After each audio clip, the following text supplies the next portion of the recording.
सूर्यदेव, जिनको नए सुबह के आरंभ माना जाता है, पूरे विश्व में ऊर्जा का संचार माना जाता है। इन्हीं सूर्यदेव में विश्वास रखने वाले एक राजा ने भारत के प्राचीन राज्य कलिंग यानी कि अभी का ओडिशा राज्य में एक ऐसा भव्य सूर्य मंदिर बनवाए गए थे। काल्पनिक रथ के आकार जैसा है, जिस रथ को सूर्य के 7 रंगों की तरह 7 घोड़े खींचते हैं, जहाँ समय चक्रों के 24 घंटे 24 पहिए लगे हैं। एक ऐसा पहिया जो समय बता सकते हैं सूर्य ग्रहण, जहाँ कभी 52 टन के चुंबक पत्थर से सूर्यदेव की भव्य प्रतिमा हवा में झूलता था।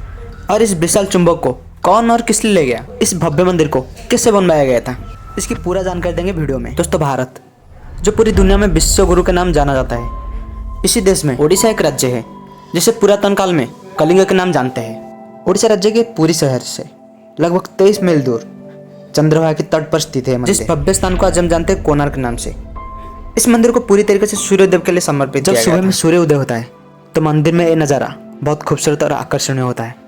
उस मंदिर में लगा 12 चक्र साल के 12 महीने को दर्शाती है और हर चक्र दिन के 8 पहरों यानी कि 8 घंटे को दर्शाती है। दोस्तों, इस मंदिर के बारे में ये कहा जाता है कि श्री कृष्ण का पुत्र सांब नारद मुनि को बहुत परेशान करते रहते थे और गुस्से से नारद मुनि सांब को एक सबक सिखाने के लिए एक योजना प्रस्तुत की।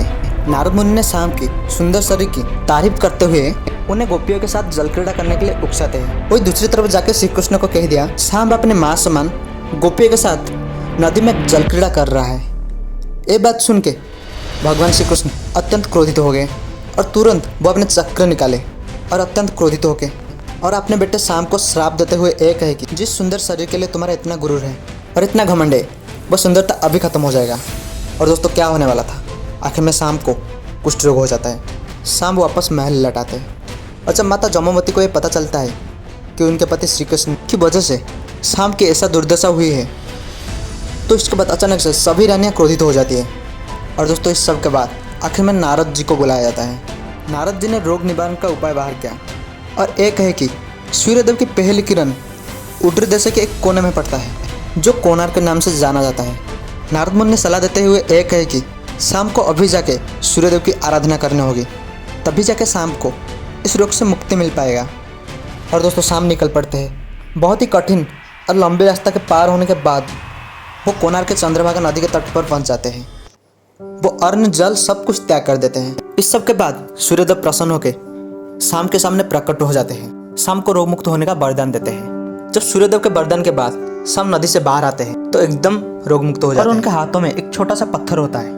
दोस्तों, माना जाता है कि ये पत्थर राजशिल्पी विश्वकर्मा ने सूर्यदेव के कहने पर बनवाए थे। इसके बाद शाम के सुंदर शरीर को देखने के बाद सभी अनुचरों खुश हो गए थे। सांबो ने उस पत्थर को छोटा सा मंदिर करके वहाँ पे स्थापित किया था। इस पत्थर को छोटा सा मंदिर करके स्थापित तो कर लिया, लेकिन दोस्तों अब इनको ये पता चला कि सूर्यदेव के पूजने का विधि विधान यहाँ पर किसी को आता नहीं है। और वो फिर से सूर्यदेव को प्रसन्न करने के लिए ध्यान पर बैठ गए और वो प्रसन्न होकर एक कहे कि ईरान में इसको पूजने वाले पंडित मिल जाएंगे। और शाम निकल पड़े, उन्हें ढूंढ के ले आए। सांबो ने वहाँ से 18 मागा ब्राह्मण परिवार को लेके आए थे पूजा अर्चना करने के लिए। सब कुछ सुखुर में चल रहा था।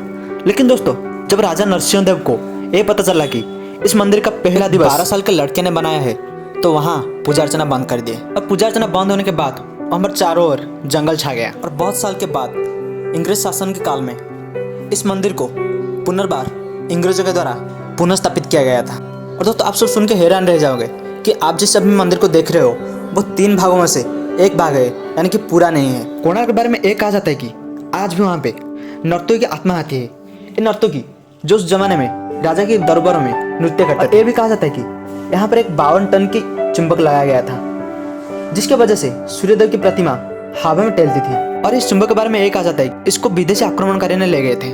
और ये भी माना जाता है कि पुर्तगाल के नाविकों ने इस चुंबक को ले गए थे, क्योंकि इस चुंबक की वजह से उनके जहाज दिग्भ्रष्ट हो जाता था। लोग ये कहते हैं कि पूर्व काल में एक 3 मंडप की तरह होता था, जिसमें से 2 मंडप नष्ट हो गया है और आज हम जो देख रहे हैं वो सिर्फ 1 मंडप है।